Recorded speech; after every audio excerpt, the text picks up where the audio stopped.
সিয়াম পালন করি, আমরা যারা সালাত আদায় করি, আমরা যারা যাকাত দেই, আমরা যারা ইবাদত বন্দিগি করি, যত পুরুষ এবং যত নারী, আমরা সবাই আমাদের মনের ভিতরে একটা ভাবনা লালন করি।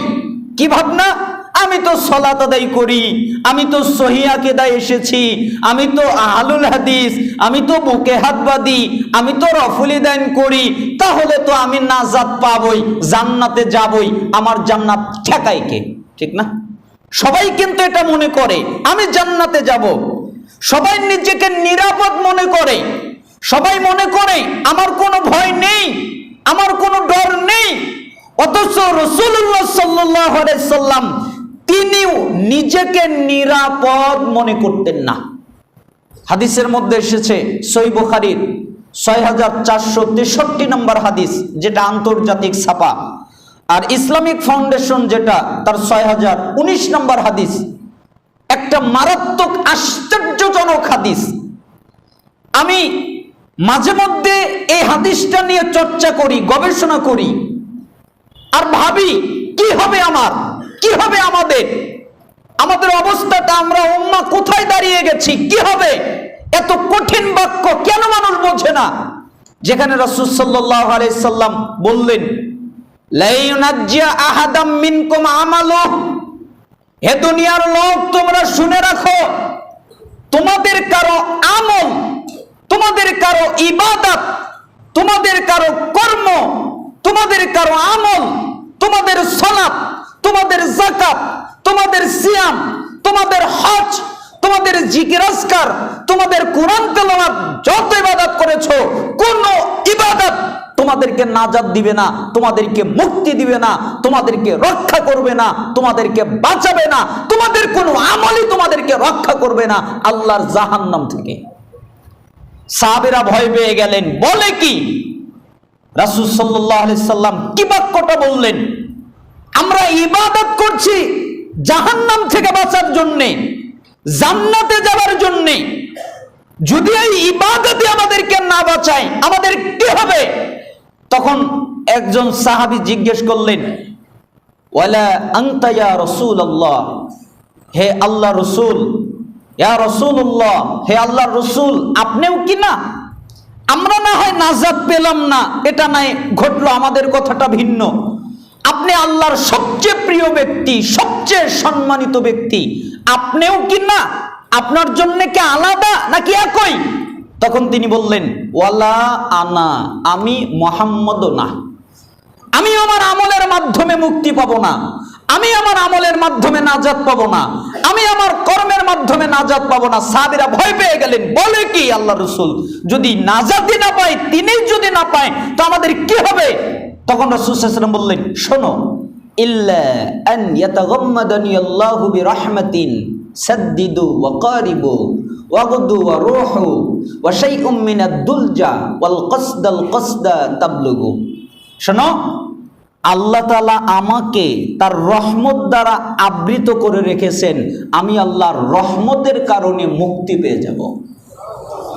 কিসের কারণে মুক্তি পেয়ে যাব? রহমত। রহমতের কারণে আমি মুক্তি পাবো, আমি নাজাত পাবো। তাহলে কি তোমরা আমল করবে না? তোমরা আমল করতে থাকো, তোমরা আল্লাহর নৈকট্য লাভ করতে থাকো। যেই কাজ করলে আল্লাহ খুশি হয়, ওই কাজ করতে থাকো, করতে থাকো।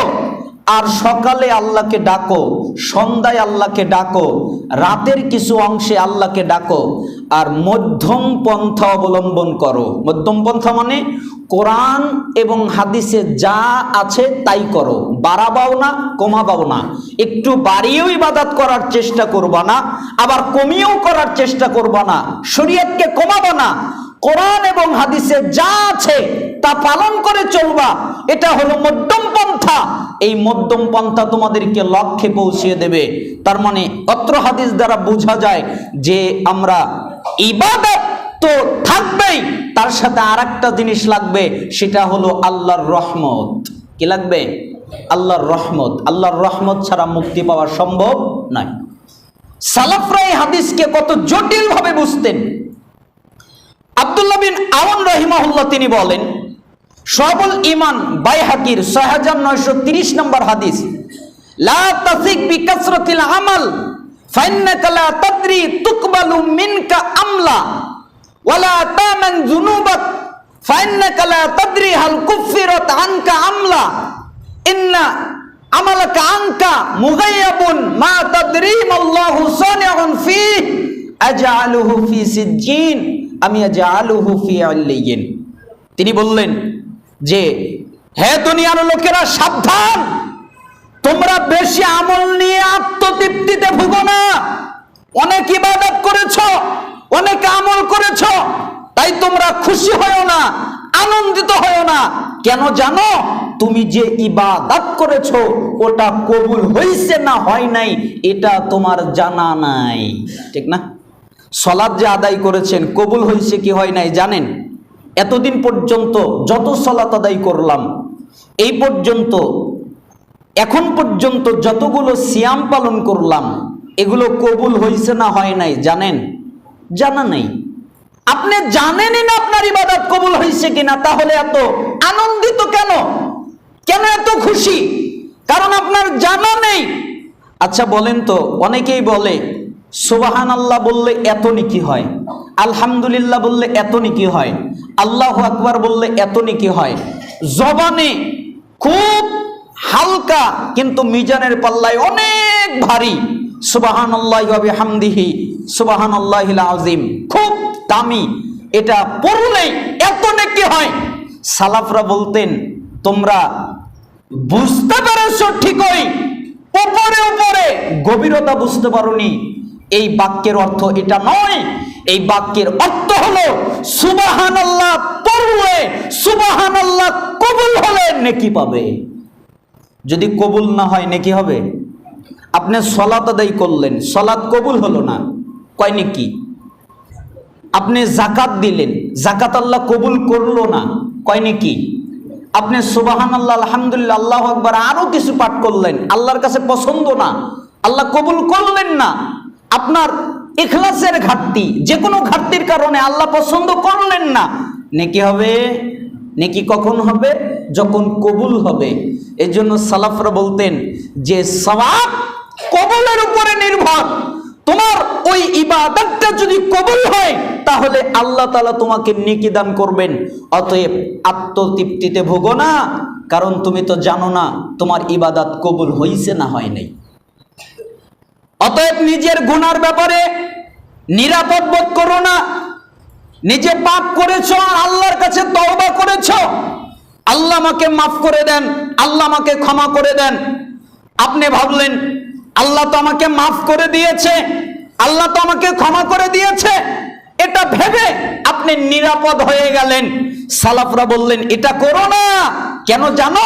তুমি যে তওবা করেছো ওই তওবাটা আল্লাহ কবুল করেছে না করে নাই এটাও তোমার জানা নাই, তাই না? আপনি যে তওবা করলেন কবুল হয়েছে এটা আপনি জানেন? এটা তো জানেন না, তাহলে কিভাবে আপনি নিরাপদ? এই জন্য সালাফরা তওবা করার পরে বার তওবা করতেন। মুহাম্মদ সাল্লাল্লাহু আলাইহি সাল্লাম কয়বার ইস্তেগফার করতেন?